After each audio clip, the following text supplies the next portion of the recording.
আপনি বললেন আমি ঈমান এনেছি, আমি আল্লাহর রাসূলের উম্মত, আমি আল্লাহর হাবিবের একেবারে খাস উম্মত, কিন্তু নবীজিকে যখন গালি দেওয়া হয় আপনার কোনো প্রতিবাদ নাই।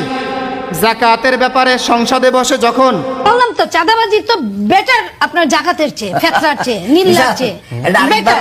আমি আবারও বলছি আপনাদের ব্যাংক বানানোর ক্ষমতা নেই, আপনারা এমএসসি বানানোর ক্ষমতা নেই, এটা হলো সমস্যা। আর কিছু না। আপনাদের যোগ্যতা চাঁদাবাজি আর লুটপাট। আপনার কি দুইটা হাত নাই, দুইটা পা নাই? আপনার ব্রেন কাজ করে? আপনি কি কাজ করেন? আপনি তো বাইরে থেকে, দেশে থেকে সবার জাকাতের টাকা নিয়ে থাকেন।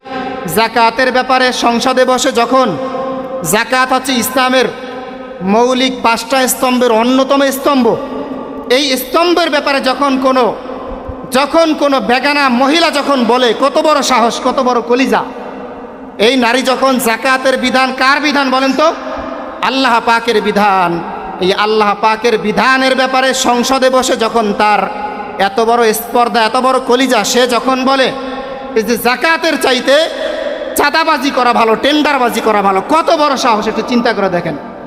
অনতিবিলম্বে জাতির সামনে প্রকাশ্যে ক্ষমা চেয়ে, তাকে আল্লাহ পাকের দরবারে ক্ষমা চেয়ে ঈমান আনতে হবে, ঈমান গ্রহণ করতে হবে। এই মহিলার ঈমান নাই, বেঈমান হয়ে গেছে।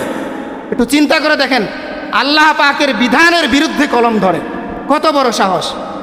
এখানে কেউ আছেন, এখানে কোনো মুসলমান আছেন আল্লাহ পাকের বিধান বাস্তবায়ন করতে পারেন না, আল্লাহ পাকের বিধান পালন করতে পারেন না, এক হিসাব।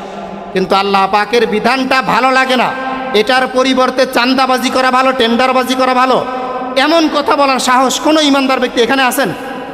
কত বড় সাহস! চিন্তা করে দেখেন, কত বড় জালেম হলে পরে এই ধরনের কথা বলতে পারে।